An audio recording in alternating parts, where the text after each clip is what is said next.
লোকসভা নির্বাচনের আগে আবারও উত্তপ্ত হয়ে উঠল ভাঙড়।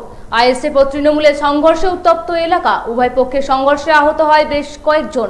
ঘটনাটি ঘটেছে দক্ষিণ চব্বিশ পরগনা জেলার ভাঙড় হাতিশালা এলাকায়। লোকসভা নির্বাচনের আগে আইএসএফ ও তৃণমূলের সংঘর্ষে উত্তপ্ত ভাঙড়, আহত উভয় পক্ষের।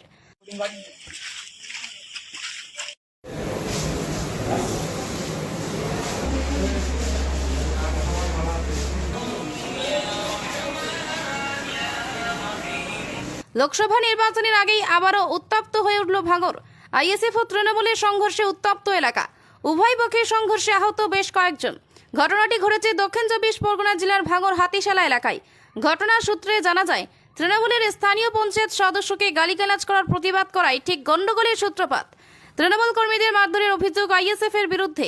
আমাদের সদস্য বাড়ি থেকে আসছিল, বাপ্পা ইসলাম মিরাজু। বাড়িতে আসার পথে ওখানে একটা চায়ের দোকানে আইএসএফের বেশ গোটা 10জন লোক ছেলে দাঁড়িয়েছিল ওখানে। থাকার পরে একলা পেয়ে ওকে কথা কাটাই হতে হাতাহাতি করে ওকে ধরে দাবায় মিরাজ ইসলামকে, আমাদের সদস্যবাদী 40 নম্বর বুথে। ওখান থেকে চলে আসে, আমরা কোনো ঝামেলা না করে পুলিশ স্টেশন গেছিলো ওখানে, আবার থামিয়ে দেওয়ার পরে আমরা হসপিটালে রিপোর্ট করতে এসেছিলাম। রিপোর্ট করে আসার পরে আমরা যাচ্ছিলাম থানায় যাওয়ার পথে আমার হাতিশালায় আমাদের ওয়ারি কজন আইএসএফের নেতা, হাতিশালার আইএসএফের নেতা এবং সমস্ত অঞ্চলের নেতৃত্ব এসে প্রথম আমাদের আজিয়ার লস্কর, শফিকুল মোল্লা, অবালি,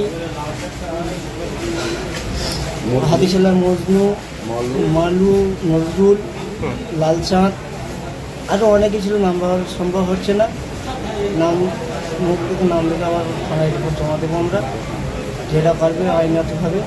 সেখানে মারলো কেন হঠাৎ করে? আমাদের সদস্যদের সাথে কথা কাটিয়ে ধাক্কাধাক্কি হতে ওরা সদস্যকে রাস্তায় ফেলে দাবানোর পরে আমরা হসপিটালে এসেছিলাম, কোনো ঝামেলা না করে।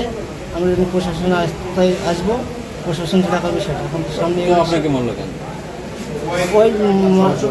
ওরা বলছে যে আমাদের লোকে ঠেঙিয়েছে, এই কারণে ধরে আমাকে লাগিয়ে হসপিটালে আসার সময় কি হসপিটালে বার হয়ে যাওয়ার সময় গাড়ি থেকে নামিয়ে মারধর করেছে? ওরা কি করে, কোন দল করে? আইএসএফ করে। সব কি দিয়ে মারধর করেছে? রড আর হেলমেট ছিল হাতে, লালচাঁদ হেলমেটের বাড়ি মাথায় মেরেছে। আচ্ছা, লালচাঁদ আমি ঠেকাচ্ছিলাম, আমি গাড়িতে লেগে থাকছিলাম, গাড়ির সদস্য গাড়ি আটকে দিয়ে ওরা আমাকে লাগিয়ে নিয়ে, এবং আমি সামনে এসেছি বলে আমাকে মেরেছে। আপনার নাম? আবু বকর মোল্লা। আমি কোন পার্টি? আমি টিএমসি। 46 নম্বর বুথে হয়, ঠিক 6:30 পৌনে 7টার দিকে।